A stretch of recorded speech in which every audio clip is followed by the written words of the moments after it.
le logis ne faisait pas envie, Dacia rectifie le tir. La marque roumaine confiera désormais le rôle du véhicule à cette place au Jaguar. Ce break a l'habitude de baroudeur peaufine la recette inventée par la Logan MCV en 2007. Le cocktail idéal pour reconquérir les familles? Voici nos impressions. Chez Dacia, comme ailleurs, les monospaces sont passés de mode.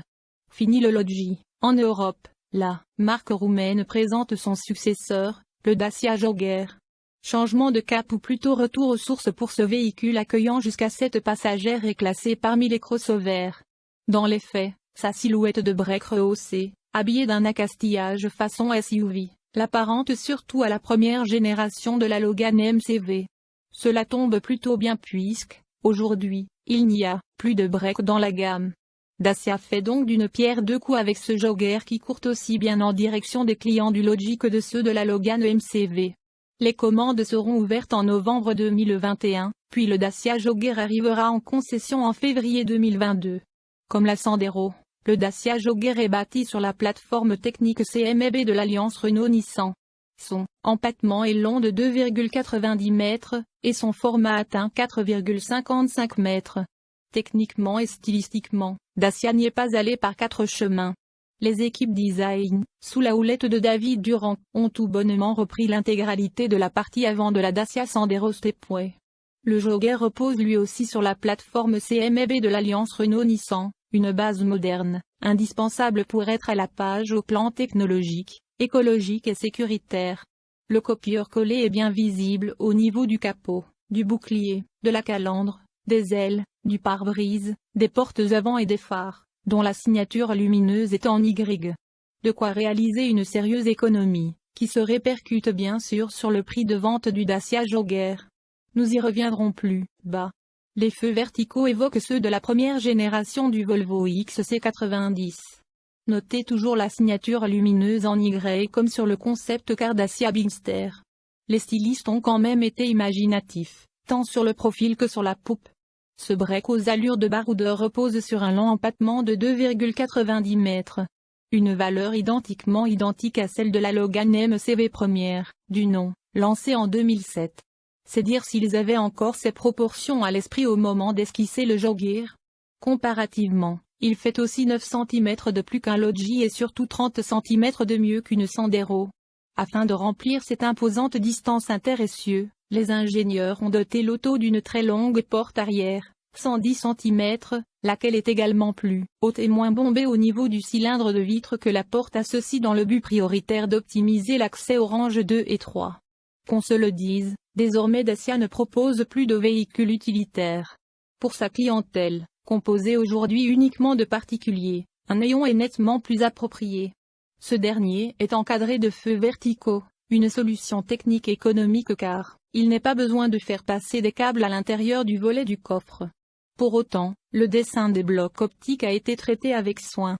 Ces derniers évoquent ceux de la première génération du SUV Volvo XC90. Il y a pire comme référence. De plus, le décrochement en partie basse rencontré en valeur l'épaulement des ailes arrière, ce qui donne de l'assise et du dynamisme à l'auto. Autre emprunt à la Dacia Sandero Stepway, les barres de toit pivotantes qui portent jusqu'à 80 kg. À bord, une impression de déjà-vu sans surprise, le Dacia Jaguar reprend la planche de bord de la Sandero. Ce mobilier au dessin robuste et moderne est doté d'un système multimédia dernier cri reposant sur un écran tactile de 8 pouces. Nous vous le disions plus haut, la cabine du Dacia Jaguar n'est autre que celle étraînée par la Dacia Sandero. Il est donc logique que le mobilier soit commun aux deux véhicules.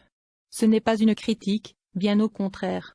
L'ensemble s'avère bien agencé, moderne et pratique à l'usage. Pas d'instrumentation numérique chez Dacia, c'est trop cher et peu indispensable selon les clients. Pour autant, le Dacia Jaguar n'est pas réfractaire au digital. On trouve d'une partie un petit écran monochrome de 3,5 pouces logé entre les compteurs devant le conducteur et d'autre partie une triple offre multimédia au sommet de la console centrale. En entrée de gamme, il vous faudra compter sur votre smartphone. Solidement fixé à la planche de bord, il est connecté à l'ordinateur de bord via l'appli Dacia compatible avec les commandes au volant. En milieu de gamme, vous aurez droit à un écran tactile de 8 pouces de diagonale donnant accès au système Media Display avec fonctionnalité Bluetooth, Android Auto et Apple CarPlay. Enfin, les versions haut de gamme bénéficient de ce même écran de 8 pouces enrichi d'une connectivité Wi-Fi et de la navigation embarquée. Par ailleurs, le nombre de haut-parleurs va crescendo, 2 en entrée en gamme, 4 en milieu de gamme et 6 sur les déclinaisons les plus huppées. Ces dernières totalisent 3 prises 12 volts, une rangée de sièges, et 2 ports USB. Proposé en version à 5 ou à 7 places, le Dacia Jogger reprend l'agencement du logis avec 3 rangées de sièges. Grâce à la longueur des portes arrière, l'accès à bord est optimal. La banquette arrière à 3 places est rabattable selon un découpage 2/3 et 1/3. Plus petite, la partie à droite offre naturellement un accès au 3e rang. Les assises sont plus hautes que celles des sièges avant. On surplombe ainsi la route, et il n'y a aucune sensation de confinement. La garde au toit comme l'espace aux jambes sont généreux, sans pour autant transporter un système lourd et installé. La banquette arrière du Dacia Jogger offre une modularité basique mais efficace. Elle est rabattable en portefeuille au dos des sièges avant. Question modularité, la recette est éprouvée. On retrouve l'architecture déployée à bord du Logi et de la Logan MCV de première génération, à savoir un pliage en portefeuille au dos des sièges avant. Petite attention, afin d'occuper les enfants durant le voyage, 2 tablettes de type aviation coulissantes sur 7 cm sont reprises du Dacia Logi. Autre emprunt au Logi et à la Logan MCV à 7 places, les 2 fauteuils du 3e rang sont repliables individuellement et amovibles. Passons maintenant au 3e rang, où l'on trouve une banquette biplace qui accueillera convenablement 2 enfants et même 2 adultes jusqu'à 1,80 m. Les passages de roues servent de support aux accoudoirs latéraux, ainsi qu'aux porte-gobelets. Des caves à pied creusées à l'arrière des assises du rang 2 permettent d'étendre les jambes, tandis que les nouvelles vitres de garde entrebâillantes apportent une aération bienvenue. A contrario, le mobilier est entièrement recyclé. Les passagères du 3e rang du Dacia Jogger bénéficient de vitres de garde entrebâillantes. Ces éléments, déjà rentabilisés sur le Logi et la Logan MCV de 2007, expliquent que la modularité du Jogger commence vraiment à dater. Chaque siège se réponse en portefeuille vers l'avant ou peut être retiré au besoin. La manœuvre réclame un peu d'habitude pour répliquer le dossier puis désolidariser l'assise du plancher. Ensuite, le fauteuil qui ne pèse qu'une dizaine de kilogrammes n'est ni lourd ni trop encombrant. C'est donc le bon compromis. Vous l'aurez compris, le 3e rang du Dacia Jogger n'est pas escamotable dans le plancher. Dacia Jogger, jusqu'à 1819 litres de coffre. Banquette rabattue. La capacité de chargement du Dacia Jogger atteint 1819 litres. Pour mémoire, un Logi plus haut de plafond proposait respectivement 827 et 2617 litres. Autre point très attendu, le coffre. En version à 5 places, sous cache-bagages, la soute accueille 708 litres.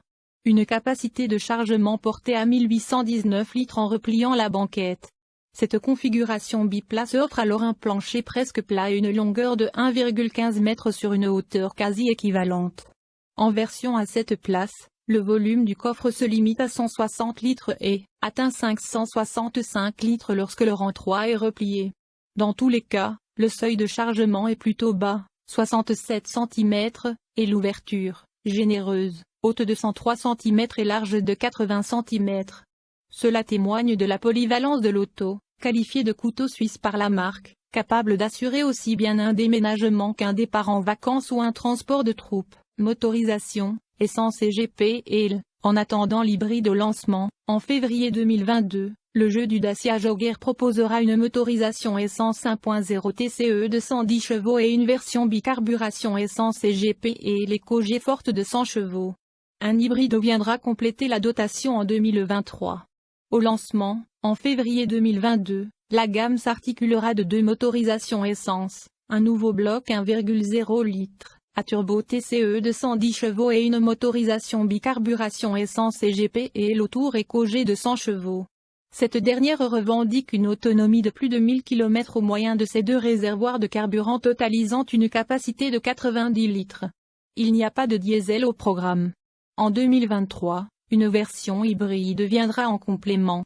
Ce sera une version simplifiée de la technologie des Renault E-Tech associée au moteur 1,6 litres essence et une transmission inédite sans embrayage. Il s'agira du tout premier modèle hybride de Dacia et de l'un des rares hybrides à 7 places du marché. Dacia Jogger finition niveau 1 avec des roues en tôle et des enjoliveurs, ainsi que des barres de toit noires. Cette version d'accès à la gamme est vendue au prix d'appel de 15 000. Les prix officiels du Dacia Jaguar seront communiqués à l'ouverture des commandes, en novembre 2021. Pour autant, la marque nous a d'ores et déjà indiqué un tarif de base de 15 000 en 5 places. Il s'agira d'une entrée de gamme relativement bien équipée, nous dit-on chez Dacia, et qui n'aura vraiment rien d'un modèle dépouillé comme pouvait l'être une Dacia Sandero Access. À l'autre bout de la gamme, le prix grimpera jusqu'à 19 000 pour l'édition limitée Dacia Jaguar Extreme. Le prix de base du Dacia Jaguar sera de 15 000 en version à 5 places Dacia Jaguar série limitée Extreme avec des jantes noires, des autocollants sur les ailes avant, une antenne de toit en aileron de requin et des pièces de carrosserie, sabots sous bouclier avant, barre de toit, sombre. Prix, 19 000. Enfin, la version hybride, attendue en 2023, dépassera la barre des 20 000. L'inflation est sévère même chez le casse-coupe et Dacia. Comparatif. En 2007, la première Logan MCV facturait ses services entre 8 900 et près de 14 000. Avec, il est vrai, un équipement moins fourni et des motorisations à l'ancienne. Ceci traduit bien la montée en gamme du constructeur, qui ne se qualifie plus de low cost mais d'essentiel. Bilan à bord du Dacia Jaguar. Le Dacia Jaguar n'aura aucun concurrent direct sur le marché. C'est ce qui fait la force de Dacia. À l'issue de cette première rencontre, le Dacia Jaguar nous a fait bonne impression. Il fait la synthèse idéale entre la modernité de la Dacia Sandero Stepway et une habitabilité se rapprochant de celle du Logi. Le tout habillé d'une silhouette valorisante qui fait de l'œil au propriétaire de Logan MCV de première génération. Difficile de trouver un meilleur compromis? On pourrait regretter une modularité qui n'a pas évolué, une finition perfectible par certains endroits, moquette au sol, barre métallique visible lorsque la banquette est rabattue, et un peu moins de coffre que le monospace de la gamme. Mais peut-on décemment faire la fine bouche au vu des tarifs pratiques? Car, comme à l'accoutumée, ce nouveau modèle n'aura aucune concurrence. Il représente une proposition unique et pertinente sur le segment C. C'est précisément ce qui fait la force de Dacia.